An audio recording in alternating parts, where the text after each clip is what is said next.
Welcome to USTC360. I'm Ginger Chang. I'm here with one of the video directors, Nils Akan, and today we continue with the second part of our feature on the British petroleum oil drilling disaster 3 years later. The incident on April 20th, 2010 ended up as our nation's largest accidental and worst environmental disasters. Now, 3 years later, my team and I went to Louisiana to investigate the current status of the affected communities. Welcome, Nils. Thank you, Ginger. So during our trip from the BP oil spill, we learned that it was actually kind of like the icing on the cake, because we learned that the people themselves suffer from annual disasters such as flooding from hurricanes.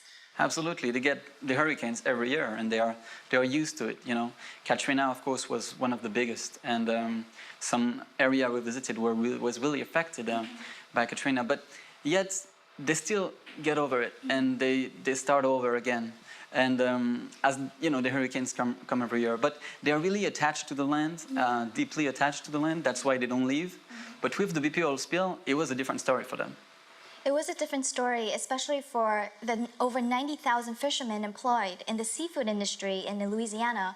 However, we met one of them who was affected. Her name is Sandy Nguyen, but she herself was a victim. Yeah, Sandy, who is the wife of a fisherman, a shrimper, she actually had to sell her house because she said that she had a beach house, and every year she would get the hurricanes and she would get flooded. And so she was not able to help the fishermen, what she does all the time. So she sold the house, and now she's able to be on the ground every time a disaster happens. She's there and she's helping all the fishermen. Which is very admirable, but we also met other fishing communities. One of them was a Cambodian, the United Homa Nation, which is a Native American tribe, and the fishing family, American fishing family. Yeah. So let's go meet them now.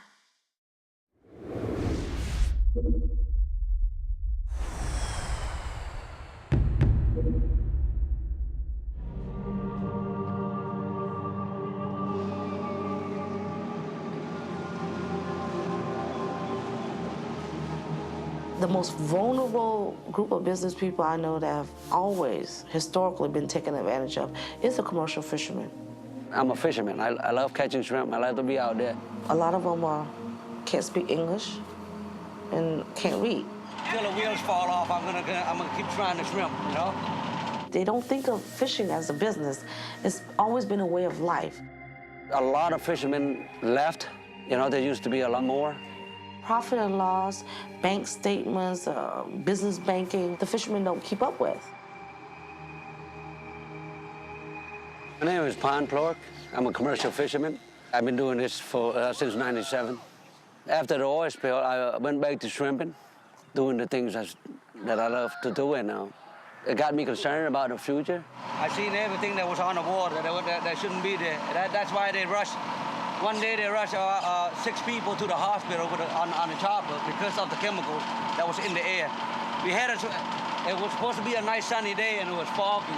And it wasn't because of the fog. It was because of the chemicals. He said there's not even bycatch, much less shrimp. It's supposed to be good already. They're supposed to have a whole bunch of roll on them, eggs. And for some reason, they're not. They're kind of late, and they're not many. My name is Sandy Nguyen. I'm the Executive Director of Coastal Communities Consulting, CCC. We are a 501c3 nonprofit organization that provides technical assistance, economic development, and social services. We service all fishermen. The Vietnamese and the Cambodian fishermen, there's a language barrier. I can't comprehend everything that I could read, you know, and that's when Sandy stepped in. She does all my paperwork, you know. Almost all the fishermen. You know, like I said, most of the fishermen are not very educated. They're uneducated, but they're very smart in the water, very good at what they do, and don't underestimate them, engage them. When Sandy needs me to come and talk to whomever or translate to whomever that need my help, I'm not a certified translator. My English is broken, my Cambodian is broken, and I could speak basic language. Hi, Mr. King. How you doing? He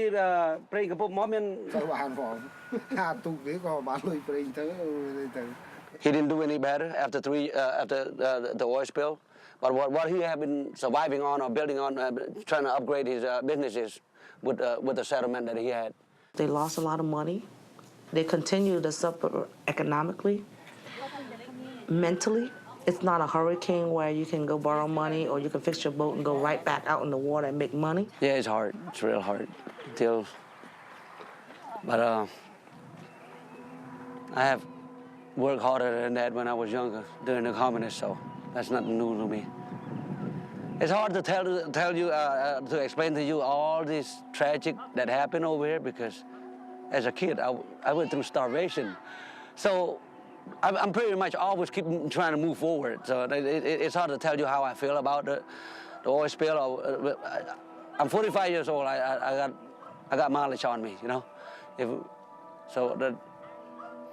I try to deal with it on a daily basis and not trying to complicate myself 10 years down the road. I'm trying to accomplish whatever I could today.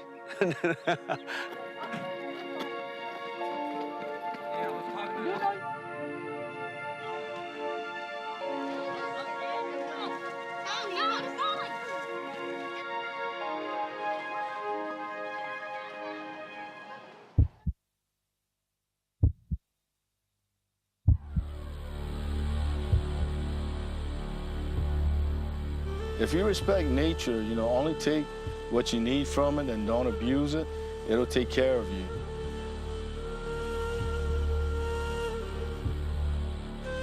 To me, being Native American, you depend on your water and like a garden here, and you live off the land and the water.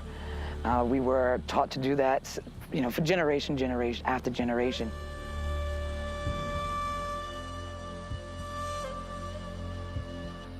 Clarice Freelou, I work for United Home Nation as an environmental outreach coordinator. And the worst part for me was even after the oil was still in our Gulf, it was the dispersants that were sprayed. My name is Thomas Dardar Jr. I'm Principal Chief of the United Home Nation, representing 17,000 citizens. The oil is not gone. You know, you don't see it on the top, but this last hurricane that came through, Isaac, turned it up and brought it on the beach, and they were finding tar balls. It's still here today. It's almost 3 years later, and we still have oil sitting right off of our coast. A fish will float. When it gets killed, it'll float. An oyster, a crab, shrimp won't float, so you don't know the devastation that it caused because of the fact that it doesn't float. Some of these guys that live in these houses, that's all they've ever done was crab, shrimp, or fish for a living. And then when we had the oil coming in, that was no longer an option for them. Since the oil spill, a lot of our fishermen haven't returned or very impacted by the oil because a lot of them won't fish and sell seafood product that is not good to the public. You know, if they don't feel safe in eating it, they won't sell it to, you know, the consumer. And in turn, they do not eat it. And, you know, the other tribal citizens, a lot of them don't eat it. So it really impacted their economy and their way of life and their culture. So it's, you just take what nature gives you, respect the water, you know, because it's life-giving. My dad is a shrimper, and I went out there with him, and to see how he did it and how he's using it to make a living and to keep me happy and my family happy, then I can see that using the land to help you and not abusing it can really make a huge difference. Well, someone had to come on the scene and really take care of it, you know, because men and their greed just kept going and on and on and on and on. They just kept, you know, industry, here. But they wasn't respecting Mother Earth. You know, in this country that 77,000 years from now, people will still not be able to live there because of the detriment that they put on the earth by extracting uranium and ore and all that. So these people will not be able to live in this area for 77,000 years. So when you look at that and you realize that, you know, you have to be careful and respect Mother Nature.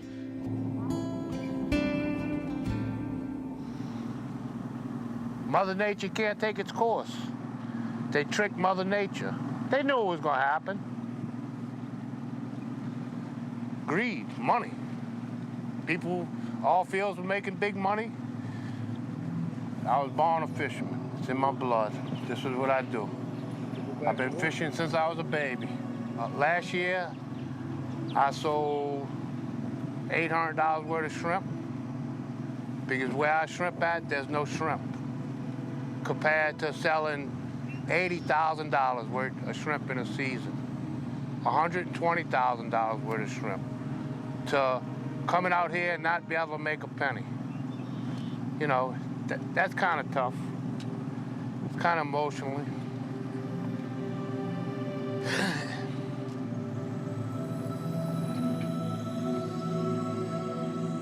Everything ain't about money. The emotions. You know, what I'm gonna do if I can't go shrimping? How I'm gonna support my family? What I'm gonna do with myself? The BP come through. It killed plenty of the islands and all. The marsh, the prairie we call it, wasn't that healthy. Then the last storm we had came. It wasn't that big of a storm, but all that prairie was such weak, and that's how all this got in here.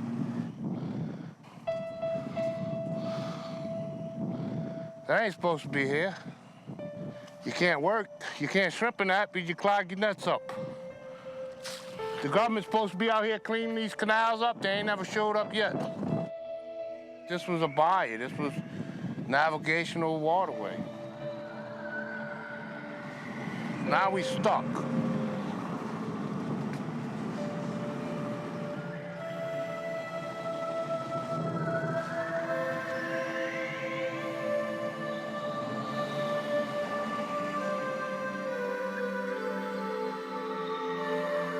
They took this from me, coming out on my boat, my livelihood.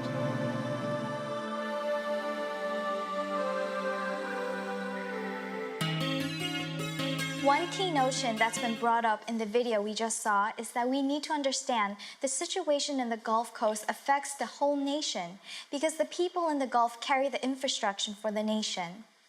Nils, from the first video, it seems like all of us are connected in this chain of life and survival. And more importantly, Henry says that his livelihood was taken away. Yeah, exactly, because even though he was able to work, you know, Mr. Henry told us he was able to work with vessels of opportunity, which was offered by BP to the fishermen. And Pan, the Cambodian fisherman we met, the same thing. He worked for 5 months. They actually said they made money out of it. Yeah. Maybe not as much money as they used to make before, but actually more money that they would make if they were fishing, because there were no fish, there were no shrimps. So vessels of opportunity helped them, but once it was over, they had to go back to their life. Yeah. But they still don't know if they will be able to. Exactly. And it's not even the fisherman's livelihood, it's the marine life's livelihood. And even though the Department of Wildlife and Fisheries in Louisiana claims that the FDBA says in March 2011 the seafood is safe to eat, but I believe it's still a little questionable. Well, yes, it's safe to eat, but the fishermen, they don't know if the fish are there, if the shrimps are there. Right. You know, Mr. Henry, he told us every year when the shrimp season opened, it was like going back to school as a kid. You know, they would paint their boats and every boat would look really clean and they would be all on the sea in the same time. He said he hasn't painted his boat in 2 years because he doesn't see why he would do it. Because, you know, he doesn't know if he will catch shrimp, so he doesn't know if it's worth it. I believe to bring this balance was best put by Dr. Medford and his team. Which is that Louisiana depends on oil and gas revenues, and that's not going to change in a couple of years.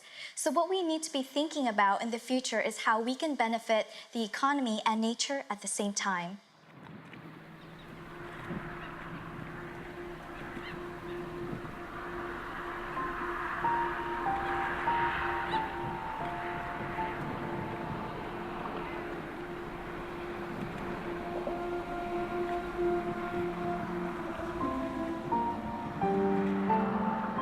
I've spent enough time with birds to know that we have to give them a chance. We have to do our best. Even in the face of a large disaster, I knew they would keep fighting, and so I never gave up. I kept fighting. We've just been decimated so much, and how are we going to get to where we need to go? But I have to say now, not only do I have hope, I have confidence that we are actually going to take huge steps in the right direction.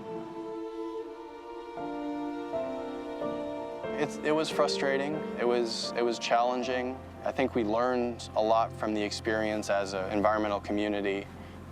We're all continuing to learn.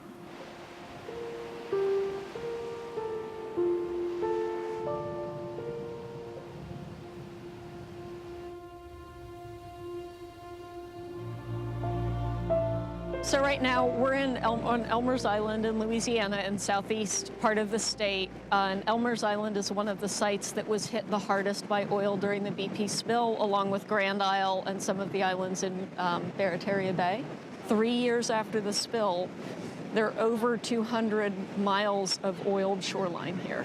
So we have BP cleanup crew, and I see about 15 people, and they are scouring the island looking for oil that may have washed up in the last high tide. Yeah, they just walked through looking. We'll just have to keep looking. The oil is, you know, it's been beaten up by waves and chopped up and churned, and it's generally now in fairly small chunks of oil they call tar balls. This is a tar ball. And this is another part of probably the same tar ball. You see it kind of holds together. If I scrape at the sand, it comes apart. This kind of holds together a little bit more. It's a little harder. If you smell it, there's a little bit, it smells a little bit like a parking lot. And this is why BP is cleaning up out here today. 3 years post-spill, there's oil. The inability to stop the flow of oil from the well was incredibly frustrating. There wasn't a whole lot that we could do about it.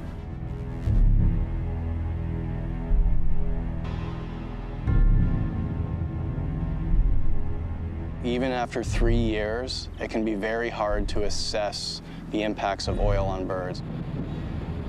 So where we're standing here on Elmers Island, there's a flock of birds that often rests here. They spend their roosting time on this part of the beach. So these birds were nesting down here during the oil spill. They nest on islands that had oil washing up onto the islands. Royal terns in particular lost a lot of young that year because those young were coated in oil before the young could fly away from the nests. See these holes? There are bacteria that can eat oil. And then there are other things that will eat the bacteria. Polychaete worms, which are small little worms that live in the sand, they will find the things that have died in tar balls and they drill holes through. Polychaete worms are the food of some of the shorebirds we've seen flying around. So you see the food chain link. You know, it's great to see that many birds in one area. And I think, you know, when you see groups of birds like that, it shows that there is a lot of resiliency in this ecosystem. The birds want to survive, you know, and so it's really great to see that many birds following a big disaster like the oil spill. A good day on the beach is a good day. Well, you never know what you're going to encounter out there, so you want to have footwear to be prepared.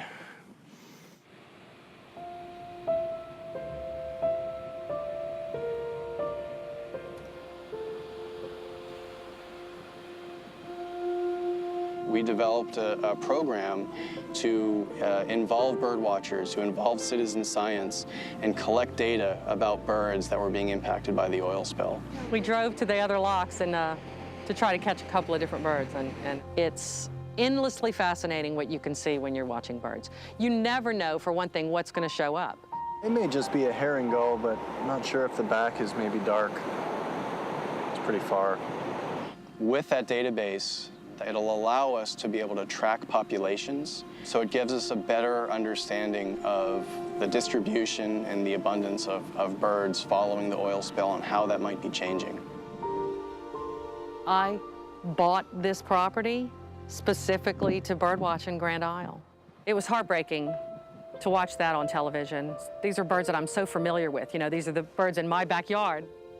I'm sure there are scientists working on, engineers working on how to better drill for oil more safely, and I can't participate in that. But I can participate in this and help in the way that I can.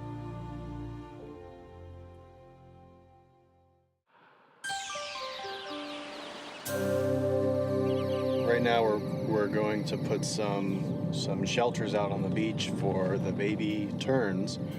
When they hatch out of their eggs, they quickly leave their nest, but they can't fly for 3 weeks. So we're going to put some shelters out on the beach to give them a little bit of extra protection. So everybody grab a couple shelters, and let's go ahead and put some out. Where bird populations are healthy, that means the rest of your ecological populations are healthy. When your ecological populations are healthy, that means your habitats are healthy. And that's barrier islands and deltas and dunes and marshes, which means these habitats are healthy for humans and ecological species for generations to come. Through our coastal bird stewardship and habitat protection, I have a lot of hope that Audubon will be able to protect Gulf coastal birds, communities, and habitats for many, many years to come. My hope for the region is to see a healthy, resilient ecosystem, one that supports a large number of nesting water birds on our barrier islands and beaches, as well as to see many, many birds migrating through the region, accumulating the reserves they need to make their long-distance flights. My wish is that all of us that live in and love Grand Isle, Louisiana, can work together with our children and teach them and the tourists to take care of this beautiful bird nesting area. Where birds thrive, people prosper.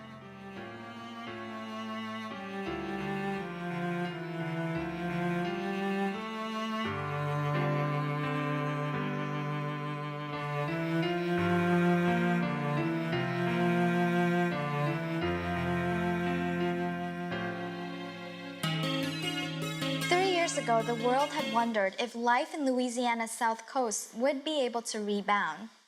And from what we've seen, Nils, it slowly has. Especially the dedication of Melanie, Eric, Dr. Mefford, and Molly. It was so cute to see that any chance they had, they would use their binoculars to view the birds. I was really impressed by Eric, especially. You know, when he was looking in his binoculars, the binoculars are his life. And basically, when he's looking at the birds, he doesn't see anything else. You can dance on the beach, do anything, he wouldn't see you because he's really focused. And that's really impressive, but also that shows that, you know, there is hope because they are doing the survey and they are doing it really in a really, really nice way. You say hope, and that hope is the younger generation, learning to live and side by side with Mother Nature. So as the Gulf Coast embarks on the road ahead, we offer our prayers to them. And before we go, my team and I would like to thank all the participants again. I'm Ginger Chang. And I'm Niels Kans, and we'll see you soon.